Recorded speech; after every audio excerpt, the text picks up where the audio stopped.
Hi friends, welcome back to our channel. ఇప్పుడు మనం పాతకాలం నాటి కొబ్బరి రొట్టెను ఎలా తయారు చేయాలో మనము ఇప్పుడు చూసేద్దాం. ముందుగా కొబ్బరికాయని చిన్న చిన్న ముక్కలుగా తీసుకుని అలానే బెల్లాన్ని కూడా చక్కగా తురుముకుంటే చాలా బాగుంటుంది. ఈ కొబ్బరి ముక్కల్ని మిక్సీ చేసేసాను అనమాట.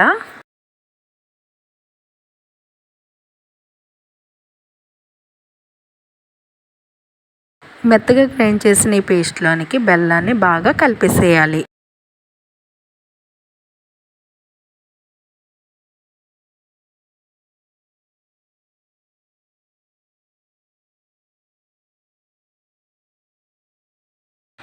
ఇప్పుడు దీనిలోనికి సగము బియ్యము మరపెట్టిన బియ్యం పిండిని అలానే రవ్వలా ఆడించాలన్నమాట. దాంట్లోనికి కొంచెము సగం అదైతే సగము ఇడ్లీ రవ్వను కలిపి చక్కగా కడిగేసేసి పిండేసి ఈ మిక్సీ పెట్టిన దాంట్లోనికి వేసేసి బాగా మిక్స్ చేసేసేయాలి. సగం బియ్యం రవ్వ సగం ఇడ్లీ రవ్వ కలపడం వల్ల ఏంటంటే మనకి రొట్టె అనేది చాలా క్రిస్పీగా స్మూత్గా బాగుంటుందన్నమాట. ఇప్పుడు మనం ఒక చిట్కాను కూడా చూద్దాము. ఈ రవ్వ వేసినప్పుడు చాలామందికి ఈ కొబ్బరి రొట్టె అనేది బాగా రాదు. అలాంటి టైం అప్పుడు మైదాని ఒక గుప్పిడి వేసుకుంటే బాగా వస్తుంది. ఏ స్వీట్ చేసినా చిటికెడు ఉప్పు వేసుకుంటే దాని టేస్టే వేరండి.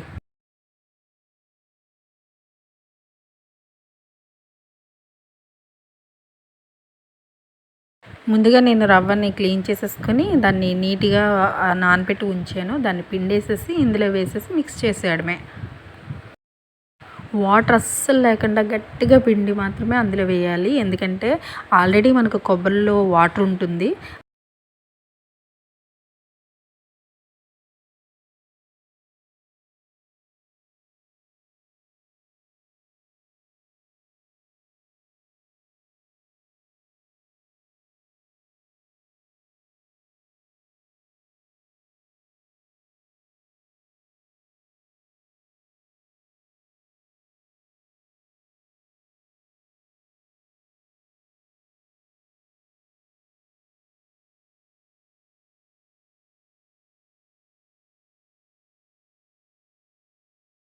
మొత్తం అంతా కలిపేసేయాలి.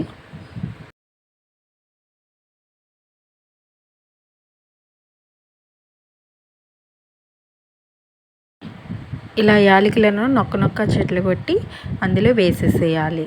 పౌడర్ మాత్రం వేయకూడదు, దాని టేస్ట్ వేరేగా ఉంటుంది.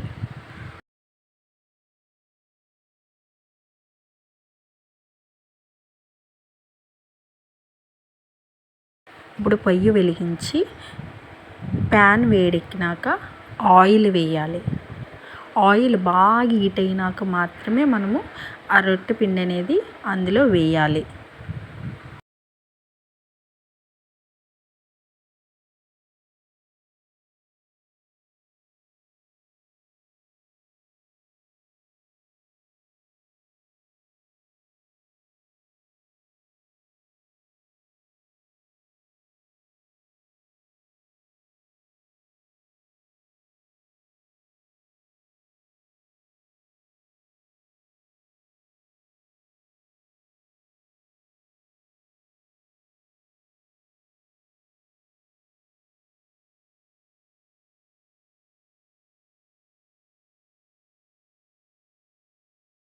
పైన మందబెట్టి ప్లేట్ పెట్టి అగ్గినిప్పులు వేసి కాసేపు అలాగే మంట కలిగిస్తే అయిపోతుంది, రెడీ. మీరు ట్రై చేయండి ఫ్రెండ్స్, ఎంతో ఆరోగ్యవంతమైనవి పాతకాలపు వంటలు. అందరూ ట్రై చేసి తిని ఆరోగ్యంగా ఉండడమే నేను కోరుకునేది. Thank you so much. ఇంకా మన ఛానల్ని ఎవరైనా సబ్స్క్రైబ్ చేయకుంటే ఫ్రెండ్స్ ఇప్పుడే సబ్స్క్రైబ్ చేయండి. మరిన్ని వీడియోస్ కోసం మన ఛానల్ని తప్పకుండా లైక్ చేయండి. Thank you for watching.